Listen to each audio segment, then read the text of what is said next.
ಎಲ್ಲರಿಗೂ ನಮಸ್ಕಾರ. ನಾನೊಂದು ಮೆಟೀರಿಯಲ್ ಬಗ್ಗೆ ಹೇಳ್ತಾ ಇದ್ದೀನಿ. ನೋಡೋದಕ್ಕೆ ಸ್ಟೀಲ್ ಥರನೇ ಇರುತ್ತೆ, ಆದರೆ ಸ್ಟೀಲ್ಗಿಂತ ಸ್ಟ್ರಾಂಗರ್, ಲೈಟರ್ ಹಾಗೂ ಕಂಪ್ಲೀಟ್ಲಿ ರಸ್ಟ್ ಫ್ರೀ ಆಗಿರುತ್ತದೆ. ಹೌದು, ಈ ಮೆಟೀರಿಯಲ್ಲು ಇಂಡಿಯನ್ ಮಾರ್ಕೆಟಲ್ಲಿ ರೆವಲ್ಯೂಷನರಿ ಹಾಗೆ ಕ್ರಿಯೇಟ್ ಮಾಡಿದೆ. ಇಂಡಿಯನ್ ಮಾರ್ಕೆಟಲ್ಲಿ ಇದಕ್ಕೆ ಫೈಬರ್ ಗ್ಲಾಸ್ ಕಾಂಪೋಸಿಟ್ ಪ್ರೊಫೈಲ್ ಅಂತ ಹೇಳ್ತಾರೆ, ಹಾಗೆ FGC ಪ್ರೊಫೈಲ್ಸ್ ಅಂತಲೂ ಹೇಳ್ತಾರೆ. ಬನ್ನಿ, ಈ ವಿಡಿಯೋಲಿ ನಾವು ಡೀಟೇಲ್ಡಾಗಿ ಇದರ ಸ್ಟ್ರೆಂತ್ಸ್ ಹಾಗೂ ಲಿಮಿಟೇಷನ್ಸ್ ಬಗ್ಗೆ ತಿಳ್ಕೊಳ್ಳೋಣ. ಈ ಇನ್ಫಾರ್ಮೇಷನಿಂದ ನಿಮಗೆ ಬೇಕಾಗಿರೋ ಅಗತ್ಯಗೆ ಈ ಮೆಟೀರಿಯಲ್ ಸೂಟ್ ಆಗುತ್ತೋ ಇಲ್ವೋ ಅಂತ ನೀವು ಡಿಸೈಡ್ ಮಾಡ್ಕೊಳ್ಳಿ. ಈ ವಿಡಿಯೋಲಿ ನಾವೇನೆಲ್ಲ ಕವರ್ ಮಾಡ್ತೀವಿ ಅಂತಂದರೆ, FGC ಪ್ರೊಫೈಲ್ ಅಂದರೆ ಏನು, ಹಾಗೆ ಇದು ಯಾವ ಶೇಪ್ ಹಾಗೂ ಸೈಜಲ್ಲಿ ಅವೈಲೇಬಲ್ ಇರುತ್ತದೆ, ಎಲ್ಲಿ ನೀವು ಇದನ್ನು ಯೂಸ್ ಮಾಡ್ಬೋದು, ಇದು ಅಗ್ನಿಲಿ ಹೇಗೆ ರಿಯಾಕ್ಟ್ ಮಾಡುತ್ತೆ, ಹಾಗೂ ಇದರ ಇನ್ಸ್ಟಾಲೇಷನ್ ಮೆಥಡ್ ಹೇಗೆ, ಪ್ರೈಸಿಂಗ್ ಹೇಗೆ, ಹಾಗೂ ಎಲ್ಲಿ ನೀವು ಇದನ್ನು ಬೈ ಮಾಡೋದು ಅನ್ನೋದನ್ನು ನಾವು ತಿಳಿದುಕೊಳ್ಳೋಣ. ಮೊದಲನೇದಾಗಿ FGC ಪ್ರೊಫೈಲ್ ಇಂಡಿಯನ್ ಫ್ಯಾಬ್ರಿಕೇಷನ್ ಇಂಡಸ್ಟ್ರೀಲಿ ಹೊಸ ಮೈಲ್ಸ್ಟೋನ್ ಯಾಕಾಗಿದೆ ಅನ್ನೋದನ್ನು ತಿಳ್ಕೊಳ್ಳೋಣ. ಸುಮಾರು 10 ವರ್ಷಗಳ ಹಿಂದೆ ನಾವು ಫ್ಯಾಬ್ರಿಕೇಷನ್ ಅಂತ ತಗೊಂಡಾಗ MS ಸ್ಟೀಲ್ ಅಂದರೆ ಕಬ್ಬಿಣಗಳನ್ನು ಉಪಯೋಗಿಸ್ತಿದ್ರಿ. ಕಬ್ಬಿಣಗಳ ಉಪಯೋಗಿಸುವಾಗ ಅದರ ತುಕ್ಕು ಹಿಡಿಯುವ ಚಾನ್ಸಸ್ ಜಾಸ್ತಿ ಇರುತ್ತದೆ. ಅದನ್ನು ಅವಾಯ್ಡ್ ಮಾಡಲು ಪ್ರೈಮರ್ ಹಾಗೂ ಸ್ಪೆಷಲ್ ಪೇಂಟ್ಸ್ನ ಹಾಕುತ್ತಾ ಇದ್ವಿ. ಇಷ್ಟೆಲ್ಲ ಹಾಕಿದ್ರೂ ಕೂಡ ಕಬ್ಬಿಣ ತುಕ್ಕು ಹಿಡಿಯುತ್ತದೆ. ಈ ಪ್ರಾಬ್ಲಮನ್ನು ತಡೆಗಟ್ಟಲು GI ಅನ್ನೋ product zinc coated product introduce ಆಯಿತು. ಈ ಪ್ರಾಡಕ್ಟಿಂದ ಈಸಿಲಿ ರಸ್ಟ್ ಆಗಲ್ಲ, ಹೌದು, ಆದರೆ ನಾವು ಎಲ್ಲೆಲ್ಲಿ ವೆಲ್ಡಿಂಗ್ ಜಾಯಿಂಟ್ ಮಾಡ್ತೀವೋ ಆ ಜಾಗಗಳಲ್ಲಿ ಕೆಲವು ವರ್ಷಗಳನ್ನು ನಂತರ ರಸ್ಟಿಂಗ್ ಖಂಡಿತ ಸ್ಟಾರ್ಟ್ ಆಗುತ್ತೆ. ಇದೆಲ್ಲ ಅವಾಯ್ಡ್ ಮಾಡಲು ಹೊಸದು ಇನ್ನೊಂದು ಪ್ರಾಡಕ್ಟು ಮಾರ್ಕೆಟಲ್ಲಿ ಬಂತು. ಅದು ಸ್ಟೇನ್ಲೆಸ್ ಸ್ಟೀಲ್ ಮತ್ತು ಅಲ್ಯೂಮಿನಿಯಂ ಪ್ರಾಡಕ್ಟ್. ನೀವೆಷ್ಟೇ ಸೇಫ್ ಗಾರ್ಡ್ ಮಾಡಿದರೂ ಕೂಡ ಇದರಲ್ಲಿ ಎಕ್ಸ್ಪೆನ್ಸಿವ್ ಪಾರ್ಟ್ ಅನ್ನೋದು ಒಂದಿರುತ್ತೆ. ಈ ಮೆಟೀರಿಯಲ್ಲು SS ಮತ್ತು ಅಲ್ಯೂಮಿನಿಯಮು ಎಕ್ಸ್ಪೆನ್ಸಿವ್ ಪಾರ್ಟಲ್ಲಿ ಬರುತ್ತದೆ. ಹಾಗಿರೋದ್ರಿಂದ ಲಿಮಿಟೆಡ್ ಕಸ್ಟಮರ್ಸು ಇದನ್ನು ಪರ್ಚೇಸ್ ಮಾಡ್ತಾಯಿದ್ರು. ಫೈನಲಿ ನಮ್ಮ ಹತ್ರ ಒಂದು ಪ್ರಾಡಕ್ಟ್ ಇದೆ. ಇದು stronger and lighter than steel ಆಗಿರುತ್ತದೆ. ಲೈಫ್ ಲಾಂಗ್ ರಸ್ಟ್ ಫ್ರೀ ಕೂಡ ಆಗಿರುತ್ತದೆ. ಕಂಪೇರ್ ಟು ಅಲ್ಯೂಮಿನಿಯಂ ಮತ್ತು SS ಇದರ ಎಕ್ಸ್ಪೆನ್ಸು ತುಂಬಾ ಕಮ್ಮಿ ಆಗಿರ್ತದೆ. ಹೆನ್ಸ್ ನಾವು ಏನು ಇಂಟ್ರೊಡ್ಯೂಸ್ ಮಾಡ್ತಾಯಿದ್ದೀವಿ ಅಂದರೆ fibre glass composite profiles introduce ಮಾಡ್ತಾಯಿದ್ದೀವಿ. ಈ FGC ಪ್ರೊಫೈಲ್ ಎಕ್ಸಾಕ್ಟ್ಲಿ ಏನಿಂದ ಮಾಡಿದ್ದಾರೆ? ಹೌದು, FGC ಪ್ರೊಫೈಲ್ ಬಂದು 2 ಮೇಜರ್ ಕಾಂಪೊನೆಂಟ್ಸಿಂದ ಮಾಡಿದ್ದಾರೆ, ಫೈಬರ್ ಗ್ಲಾಸ್ ಮತ್ತು ರೇಸಿನ್. 60% ಫೈಬರ್ ಗ್ಲಾಸ್ ಆಗಿರುತ್ತದೆ, 40% ರೇಸಿನ್ ಆಗಿರುತ್ತದೆ. ಈ FGC ಪ್ರೊಫೈಲ್ ಶೇಪ್ಸ್ ಏನಂತ ನಾವು ತಿಳ್ಕೊಳ್ಳೋಣ. FGC ಪ್ರೊಫೈಲ್ಸು ಯಾವುದ್ಯಾವುದರಲ್ಲಿ ನಮಗೆ ಅವೈಲೇಬಲ್ ಇದೆ? Square tubes, rectangular tubes, round tubes, H-ಪೋಸ್, C channels, flats, benches, profiles. ಈ ಎಲ್ಲ ಲಿಸ್ಟ್ಗಳು ನೀವು ನಮ್ಮ ವೆಬ್ಸೈಟ್ಗೆ ಹೋದಾಗ ತಿಳ್ಕೊಬೋದು. shinestar.biz ವೆಬ್ಸೈಟ್ಗೆ ನೀವು ವಿಸಿಟ್ ಮಾಡಬೇಕಾಗುತ್ತೆ. ನಿಮಗೆ ಯಾವ್ಯಾವ ಕಾಮನ್ ಸೈಜಸ್ಸು ಸ್ಟೀಲಲ್ಲಿ ಸಿಗುತ್ತೋ ಅದೆಲ್ಲ ಗುಡ್ ಆಲ್ಟರ್ನೇಟಿವು ಈ ಪ್ರೊಫೈಲಲ್ಲಿ ಸಿಗುತ್ತೆ ಅಂತ ನಾವು ಅಶ್ಯೂರೆನ್ಸ್ ಕೊಡ್ತೀವಿ. FGC ಪ್ರೊಫೈಲ್ ಯಾಕೆ ಸ್ಪೆಷಲ್? ಹೌದು, ಇದರ ಮ್ಯಾನುಫ್ಯಾಕ್ಚರಿಂಗಲ್ಲಿ ಕಬ್ಬಿಣದ ಬಳಕೆ ಇಲ್ಲವೇ ಇಲ್ಲ. ಹಾಗಾಗಿ ಇದು ಕಂಪ್ಲೀಟ್ ರಸ್ಟ್ ಫ್ರೀ ಮೆಟೀರಿಯಲ್ ಆಗಿರುತ್ತದೆ. ಈ ಮೆಟೀರಿಯಲನ್ನು ನೀವು ಸಮುದ್ರ ಪ್ರದೇಶಗಳಲ್ಲಿ ಇದನ್ನು ನೀವು ಕಣ್ಮುಚ್ಚಿಕೊಂಡು ಉಪಯೋಗಿಸ್ಕೋಬೋದು. ಹಾಗೆಯೇ poultry, sewage treatment, landscaping, marine, architectural ಹಾಗೂ ಇಂಡಸ್ಟ್ರಿಗಳಲ್ಲೂ ಇದನ್ನು ನೀವು ಯೂಸೇಜ್ ಮಾಡಬಹುದು. FGC ಪ್ರೊಫೈಲ್ ಬಂದ್ಬಿಟ್ಟು ನಾನ್ ಕಂಡಕ್ಟರ್ ಆಫ್ ಎಲೆಕ್ಟ್ರಿಸಿಟಿ ಆಗಿದೆ. ಹಾಗಾಗಿ ನೀವು ಎಲೆಕ್ಟ್ರಿಕಲ್ ಇಂಡಸ್ಟ್ರಿಯಲ್ಲಿ ಇದನ್ನು ಉಪಯೋಗಿಸ್ಬೋದು. ಹಾಗೆಯೇ ಅದರ್ ಕಾಮನ್ ಅಪ್ಲಿಕೇಶನ್ಸ್ ಏನಂತ ತಿಳಿದುಕೊಳ್ಳೋಣ.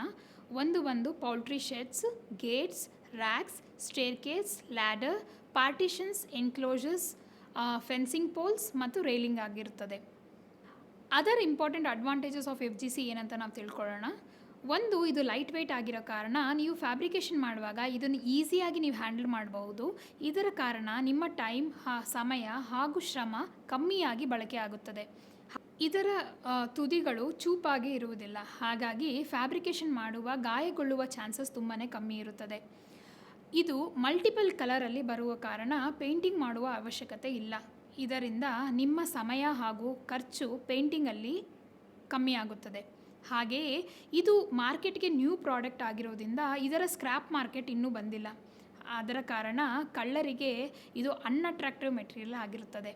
ಹಾಗೆಯೇ ಫೈನಲಿ ಇದು ಇನ್ಸೆಕ್ಟ್ ಪ್ರೂಫ್ ಆಗಿರೋ ಕಾರಣ ನೀವು ವುಡ್ ಪ್ರೊಫೈಲ್ ಸಬ್ಸ್ಟ್ಯೂಟ್ ಆಗಿ ನೀವು ಇದನ್ನು ಯೂಸ್ ಮಾಡ್ಬೋದು. ಇಲ್ಲಿ ತನಕ ನಾನು ನಿಮಗೆ FGC ಪ್ರೊಫೈಲ್ಸ್ನ ಬೆನಿಫಿಟ್ಸ್ ಬಗ್ಗೆ ಹೇಳಿದೆ. ಬನ್ನಿ, ನಾವು ಇದರ ಲಿಮಿಟೇಷನ್ ಏನೆಂದು ತಿಳಿದುಕೊಳ್ಳೋಣ. ಮೊದಲನೇ ಲಿಮಿಟೇಷನ್ ಏನಂತಂದರೆ, ನೀವು ಇದರ ಮೆಟಲ್ ಥರ ನೀವು ಇದು ವೆಲ್ಡ್ ಮಾಡೋಕ್ಕಾಗೋದಿಲ್ಲ. ಹಾಗೆಯೇ ಇದು ಬೆಂಡಿಂಗ್ ಮಾಡಿ ಶೇಪ್ ಕೊಡೋಕ್ಕಾಗೋದಿಲ್ಲ. ಹಾಗಾದರೆ ಹೇಗಪ್ಪ ಇದನ್ನು ಜಾಯಿನ್ ಮಾಡೋದು ಅಂದರೆ, ಇದನ್ನು ನಟ್ ಆ್ಯಂಡ್ ಬೋಲ್ಟ್ ಮೆಥಡ್ನಿಂದ ನೀವು ಜಾಯಿನ್ ಮಾಡ್ಬೋದು. ಹಾಗೆಯೇ ಇದಕ್ಕೆ ಅಮೇಝಿಂಗ್ ಅಡಿಷನ್ ಪ್ರಾಪರ್ಟೀಸ್ ಇರುವುದ ಕಾರಣ ನೀವು ಇದನ್ನು ಪಾಲಿ ಯುರೇಥೇನ್ ಹಾಗೂ ಎಪಾಕ್ಸಿ ಅಡಿಸಿವ್ ಹಾಕಿ ನೀವು ಇದನ್ನು ಅಂಟಿಸಬಹುದು. ಇನ್ನೊಂದು ಲಿಮಿಟೇಷನ್ ಏನೆಂದರೆ ಇದರ ಸ್ಟಾರ್ಟಿಂಗ್ ಥಿಕ್ನೆಸ್ ಬಂದುಬಿಟ್ಟು 3 mm ಆಗಿರುತ್ತೆ. ಹಾಗೆಯೇ ಮಾರ್ಕೆಟಲ್ಲಿ ಸಿಗುವ ಸ್ಟೀಲಿನ ಥಿಕ್ನೆಸ್ ಬಂದುಬಿಟ್ಟು 0.5 mm ಇಂದ ಆಗಿರುತ್ತೆ.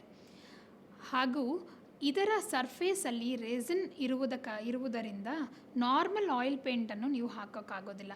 ಇದರ ಬದಲಾಗಿ ನೀವು PU ಪೇಂಟ್ ಹಾಗೂ ಅಕ್ರಿಲಿಕ್ ಪೇಂಟನ್ನು ಬಳಸಬೇಕಾಗುತ್ತದೆ. ಒಂದು ತುಂಬಾ ಇಂಪಾರ್ಟೆಂಟ್ ವಿಷಯ ಎಲ್ಲರೂ ಗಮನಿಸಬೇಕೇನೆಂದರೆ how it will react in the ಫೈರಲ್ಲಿ ಹೇಗೆ ಈ ಪ್ರಾಡಕ್ಟ್ ರಿಯಾಕ್ಟ್ ಮಾಡುತ್ತೆ ಅನ್ನೋದು. FGC ಬಂದುಬಿಟ್ಟು 2 ಕಾಂಪೊನೆಂಟಿಂದ ಮಾಡಿರುತ್ತದೆ ಹೇಳ್ದಂಗೆ ಗ್ಲಾಸ್ ಹಾಗೂ ರೆಸಿನ್. ಗ್ಲಾಸಿನ ಮೆಲ್ಟಿಂಗ್ ಪಾಯಿಂಟ್ ಬಂದುಬಿಟ್ಟು 1200 ಡಿಗ್ರಿ ಆಗಿರುತ್ತದೆ. ರೆಸಿನಿನ ಮೆಲ್ಟಿಂಗ್ ಪಾಯಿಂಟ್ ಬಂದು 60ರಿಂದ 140 ಡಿಗ್ರಿ ಆಗಿರುತ್ತದೆ. ಹಾಗಾಗಿ ನೀವು ಇದು ರೆಸಿನಿನ ಡಿಪೆಂಡೆಂಟ್ ಆದಾಗ overall safety of the material temperature ಬಂದುಬಿಟ್ಟು 60ರಿಂದ 140 ಡಿಗ್ರಿ ಆಗಿರುತ್ತದೆ. ನೀವೇನಾದರೂ FR ಗ್ರೇಡ್ಗೆ ಆಪ್ ಮಾಡಿದಾಗ ಇಟ್ಸ್ ಮೆಲ್ಟಿಂಗ್ ಪಾಯಿಂಟು ತುಂಬಾ close to aluminium which is around 150 degree ಆಗಿರುತ್ತದೆ. ಈ FGC ಪ್ರೊಫೈಲ್ ವೆಲ್ಡ್ ಮಾಡೋಕ್ಕಾಗಲ್ಲ. ಹಾಗಾದರೆ ಹೇಗಪ್ಪ ಫಿಕ್ಸ್ ಮಾಡೋದು? ಎಲ್ಲರಲ್ಲೂ ಇದು ಪ್ರಶ್ನೆ ಇದ್ದೇ ಇರುತ್ತದೆ. ಇದು ಹೇಗೆ ಫಿಕ್ಸ್ ಮಾಡ್ತೀವಿ ಅಂದರೆ ನೀವು ಹೇಗೆ ಅಲ್ಯೂಮಿನಿಯಂ ವುಡ್ UPVC ಪ್ರೊಫೈಲ್ಸ್ನ ಫಿಕ್ಸ್ ಮಾಡ್ತೀರೋ ಸೇಮ್ ಮೆಥಡಲ್ಲಿ ಇದನ್ನು ನಾವು ಫಿಕ್ಸ್ ಮಾಡಬೇಕಾಗುತ್ತೆ. ಮೊದಲನೇದು ಬಂದು ನಟ್ ಆ್ಯಂಡ್ ಬೋಲ್ಟ್ ಮೆಥಡಿಂದ ನೀವು ಫಿಕ್ಸ್ ಮಾಡಬೇಕಾಗುತ್ತೆ. ಎರಡನೇದು ಬಂದುಬಿಟ್ಟು ಇದಕ್ಕೆ ಅಮೇಝಿಂಗ್ ಅಡಿಷನ್ ಪ್ರಾಪರ್ಟೀಸ್ ಇರುತ್ತದೆ. ಹಾಗಾಗಿ ನೀವು ಎಪಾಕ್ಸಿ ಹಾಗೂ PU ಅಡಿಸಿವ್ ಯೂಸ್ ಮಾಡಿ ಇದನ್ನು ನೀವು ಅಂಟಿಸಬೇಕಾಗುತ್ತದೆ. ಕೊನೆಯದಾಗಿ ತುಂಬ ಇಂಪಾರ್ಟೆಂಟ್ ಪಾರ್ಟ್ ಏನಂದರೆ ಇದರ ಪ್ರೈಸಿಂಗ್ ಹಾಗೂ ನಮಗಿದು ಎಲ್ಲಿ ಸಿಗುತ್ತೆ ಅಂತ. Best part of FGC profiles ಏನಂದರೆ ನಾವು ಇದರ ರೇಟ್ಸು ವೆರಿ ಟ್ರಾನ್ಸ್ಪರೆಂಟಾಗಿ ಇಟ್ಟಿದ್ದೀವಿ. ನೀವು ಇದನ್ನು ತಿಳ್ಕೋಬೇಕು ಅಂದರೆ ನಮ್ಮ ವೆಬ್ಸೈಟ್ www.shinestar.biz ಹೋಗಿ ನಮ್ಮ ಕಾಮರ್ಸ್ ಸೆಕ್ಷನ್ಗೆ ಹೋದಾಗ ನಿಮಗೆ ಎಲ್ಲ ಡೀಟೇಲ್ ನಿಮಗೆ ಸಿಗುತ್ತೆ. ಹಾಗೆಯೇ ನೀವು ಫ್ರೀ ಸ್ಯಾಂಪಲ್ ರಿಕ್ವೆಸ್ಟ್ ಕೂಡ ಇಲ್ಲಿ ಮಾಡ್ಬೋದು. ನೀವೇನಾದರೂ ಆರ್ಡರ್ ಪ್ಲೇಸ್ ಮಾಡಿದ್ರೆ ನಮ್ಮ ನಿಯರೆಸ್ಟ್ ಡೀಲರು ಆ ರಿಕ್ವೈರ್ಮೆಂಟ್ನ ನಿಮಗೆ ಫುಲ್ಫಿಲ್ ಮಾಡಿಕೊಡ್ತಾರೆ. ಫ್ರೆಂಡ್ಸ್, ತುಂಬ ಥ್ಯಾಂಕ್ಸ್ ನೀವು ಇಲ್ಲಿ ತನಕ ಈ ವಿಡಿಯೋ ನೋಡಿದ್ದಕ್ಕೆ. ನಂಗೆ ಅನಿಸುತ್ತೆ ನಾನು ಈ ವಿಡಿಯೋಲಿ ಎಲ್ಲ details about the FGC limitations advantage ಎರಡೂ ಕೂಡ ನಿಮಗೆ ಎಕ್ಸ್ಪ್ಲೇನ್ ಮಾಡಿದ್ದೀನಿ. ಎನಿ ಅದರ್ ಕ್ವೈರೀಸ್ ನಿಮಗಿದ್ರೆ ದಯವಿಟ್ಟು ನೀವು ಕಮೆಂಟ್ ಮಾಡಿ. ನಿಮಗೆಲ್ಲಾದರೂ ಈ ಪ್ರೊಫೈಲ್ ನೀವು ಅಳವಡಿಸಬೇಕು ಅನ್ನೋದು ಇದ್ದರೆ, ನಿಮಗೇನಾದರೂ ಹೇಗೆ ಮಾಡೋದಪ್ಪ ಅಂತ ಡೌಟ್ ಇದ್ದರೆ ದಯವಿಟ್ಟು ಕಮೆಂಟ್ ಮಾಡಿ. ನಾವು ನಿಮಗೆ ಗೈಡ್ ಮಾಡ್ತೀವಿ ಹೇಗೆ ನೀವು ಇದನ್ನು ಯೂಸ್ ಮಾಡ್ಬೋದು ಅಂತ. ಎಲ್ಲರಿಗೂ ಧನ್ಯವಾದಗಳು. ದಯವಿಟ್ಟು ಈ ವಿಡಿಯೋನ ಲೈಕ್ ಮಾಡಿ, ಸಬ್ಸ್ಕ್ರೈಬ್ ಮಾಡಿ. ನಮ್ಮ ಚಾನಲ್ನಲ್ಲಿ ಇದೇ ಥರ ಹಲವಾರು ಇಂಟ್ರೆಸ್ಟಿಂಗ್ ಇನ್ಫಾರ್ಮೇಟಿವ್ ವೀಡಿಯೋಸ್ನ ನಾವು ಕೊಡ್ತೀವಿ.